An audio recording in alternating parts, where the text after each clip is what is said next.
Welcome to the Deep Dive. Today, we're taking a close look at something really significant in Japan, Golden Week. Ah, yes. Golden Week. Yeah.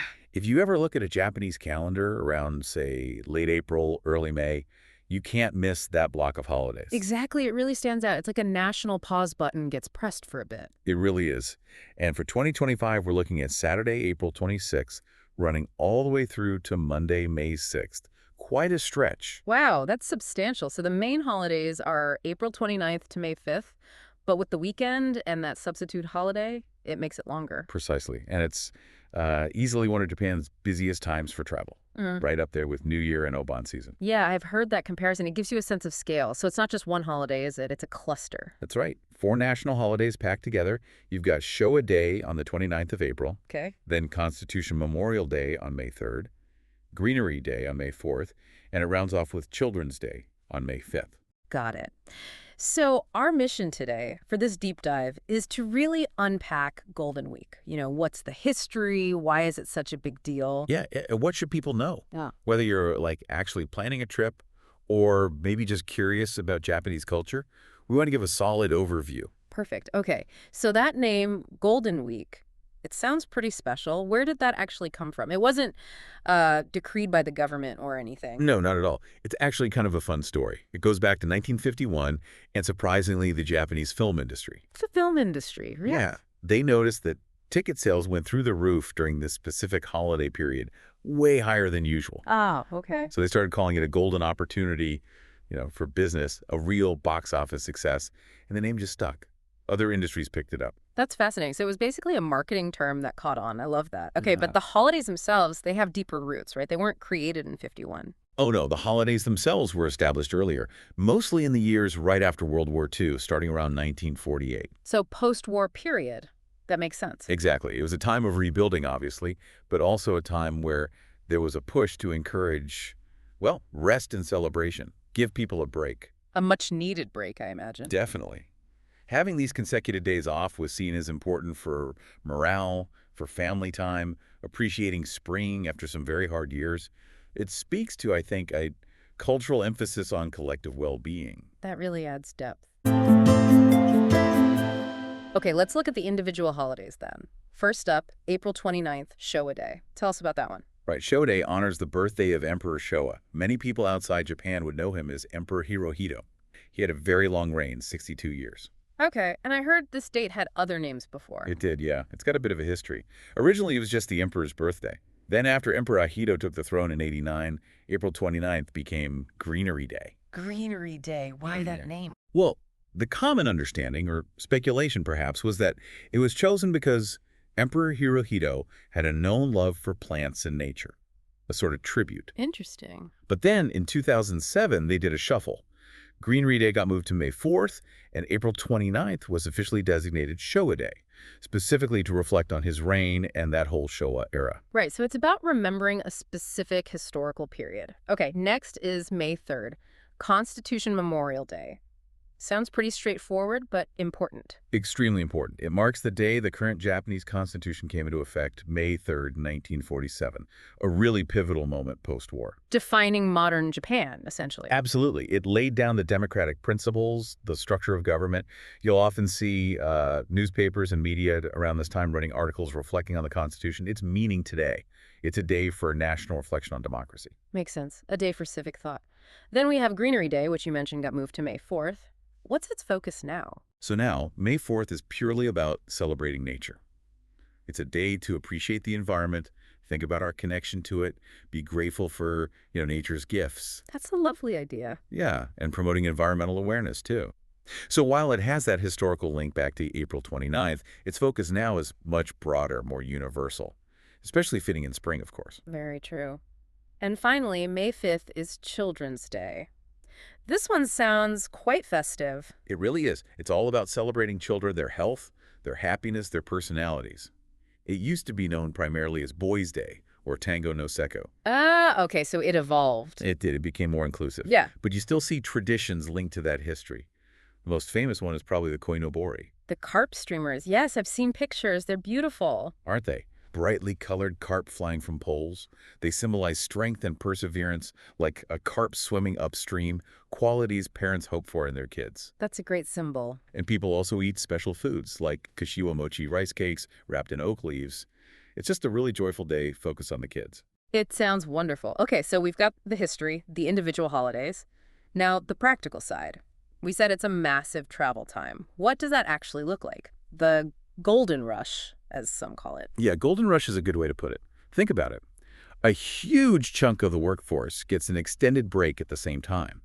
So many people decide to travel, domestically or even internationally, So chaos at airports and stations. pretty much. Especially at the beginning and end of the week. Airports get jammed, Shinkansen platforms are packed, and roads, major traffic jams are expected as people drive to visit family or go on trips. It's a huge movement of people. Right, I can picture it. And I assume this means booking anything becomes tricky and expensive. Tricky is an understatement. Prices for flights and hotels skyrocket during Golden Week. It's peak season pricing, basically. So spontaneous trips are probably out? Definitely not the time for spontaneity. If you're thinking of going to Japan or traveling within Japan during Golden Week, you absolutely must book things way, way in advance, months ahead, if possible. Like, how far ahead are we talking? For flights and hotels, booking by early April is cutting it fine, honestly. Earlier is better.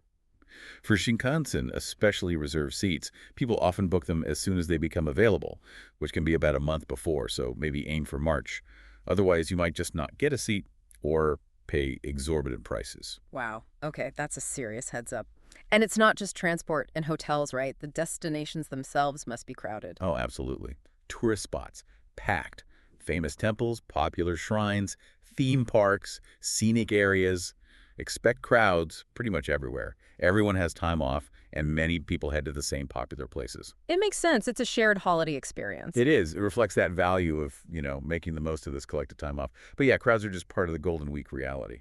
Do we have a sense of when the absolute peak travel days usually are? Like, when does everyone leave the cities and when do they come back? Yeah, based on past years and even looking ahead, like projections for 2026 suggest a pattern. There's usually a big exodus from major cities like Tokyo right at the start. So for 2026, they expect May 2nd to be huge for departures. Okay, the first weekend. Exactly. And then the return journey peaks towards the end. So May 5th and 6th in 2026 are predicted to be the busiest days for people heading back home, back to the cities. So if you have flexibility, maybe shifting your travel by a day or two could help? It might make a difference, yeah. Avoiding those absolute peak departure and return days could potentially ease some of the travel stress, although it will still be busy overall. Right. Good to keep in mind. Now, despite the crowds and the planning needed, you hear Golden Week has a really vibrant feel, right? Lots of events happening. Oh, definitely. There's a real buzz in the air, feels celebratory. And yes, there are tons of events and festivals all over Japan. Like what? Any examples? Well, in Tokyo, for instance, you sometimes have things like La Journée au Japon, which is a huge classical music festival. Or maybe something like the Food Nations Meat Festival for the foodies. Okay, quite a range. Classical music and meat. What about more traditional festivals? Absolutely. Down in Kyushu, in Fukuoka, there's a famous one called Hakata Dontaku. It's known for its big parades and performances, really lively. Sounds vibrant. And up north in Hokkaido, Golden Week often coincides with their cherry blossom season, which blooms later than the rest of Japan. So hanami spots there are incredibly popular then. Oh, late cherry blossoms. That's a draw. Any other cool events? Yeah, near Osaka, in a city called Takatsuki, they have the Takatsuki Jazz Street Festival every year during Golden Week. Lots of live jazz all over town. Creates a great atmosphere. A jazz festival. Nice. Okay, looking specifically at 2025, are there any confirmed events we know about yet? Yes, there are a few already penciled in. Near Tokyo, the Showa Kinnan Park Flower Festival will be happening. It runs for a while, actually, March 20th to May 25th. Millions of flowers, like Nemophila and tulips. They even have special photo events. It was beautiful. Then in Saitama, just outside Tokyo, there's the Omiya Bonsai Festival, May 3rd to 5th. It's in the famous bonsai village. Lots of exhibitions and shops. For bonsai enthusiasts, that must be amazing. Definitely. And over in Ibaraki Prefecture, there's the Kasama Himatsuri Pottery Festival, April 29th to May 5th. It's a really big arts and pottery fair. So lots happening around Tokyo. What about near Osaka for 2025? In Osaka City itself, the Nakanoshima Festival is planned for May 3rd to 5th. It's more of a local citizen festival with food stalls, performances, that kind of thing. Nice community feel. And if you hop over to Awaji Island near Kobe in Osaka, they have the Awaji Flower Festival. Also lots of Nemafula flowers, though that one finishes a bit earlier, around April 27th, so just before the main Golden Week crunch. Okay, so flowers seem to be a big theme in spring. Besides these specific events, what do people generally do during Golden Week? Popular activities. Well, visiting shrines and temples is always popular, and some might have special events on. Chasing those late cherry blossoms up north, as we mentioned. Right. Attending local festivals called Matsuri, like Tokyo has the Sanjo Matsuri around this time, though sometimes it falls just after Golden Week. Amusement parks are huge. Draws Yeah. Disneyland, Universal Studios Japan, but expect massive queues. Yeah, I bet. And relaxing at onsen hot springs is a classic Japanese way to unwind during a holiday. Always popular. Makes sense. Okay, so let's pivot to advice for anyone listening who might be in Japan then, or just curious. How do you navigate it? What are the key tips?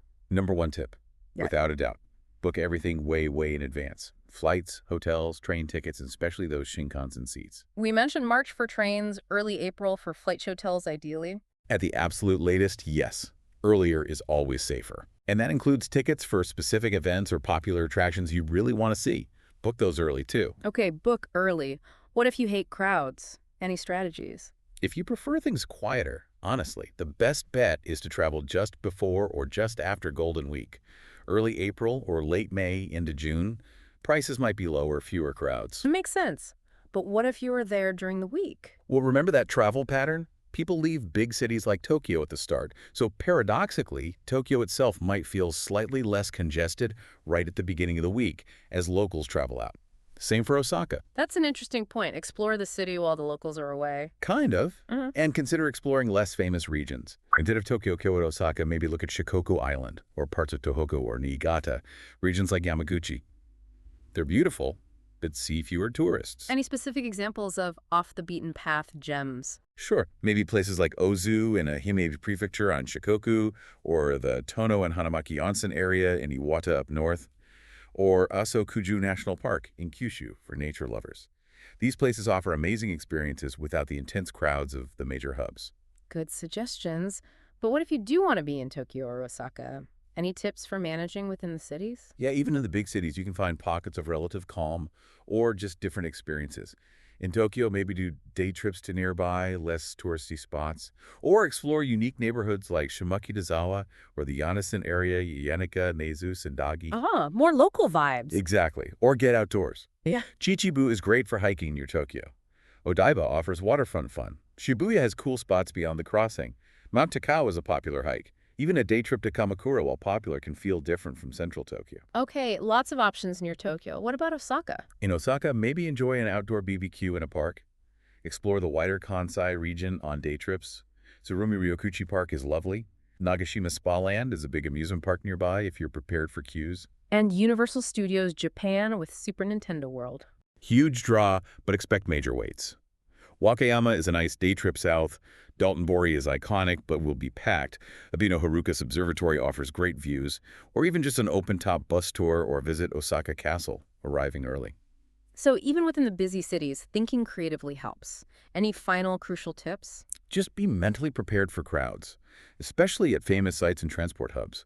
Factor in extra travel time. Check up business hours, banks, post offices. Some smaller shops might close or have reduced hours. Good point about business closures. And reiterate, Kyoto, Disneyland, USJ, Mount Fuji areas expect peak popularity. Arrive early if you go.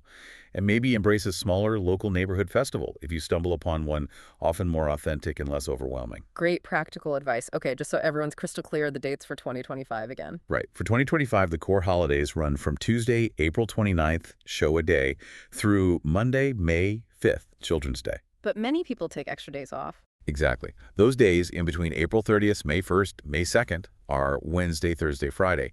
So lots of people will take those off to bridge the gap, creating a 10-day holiday block, including the weekends. And Monday, May 6th is also tacked on as a substitute holiday in 2025.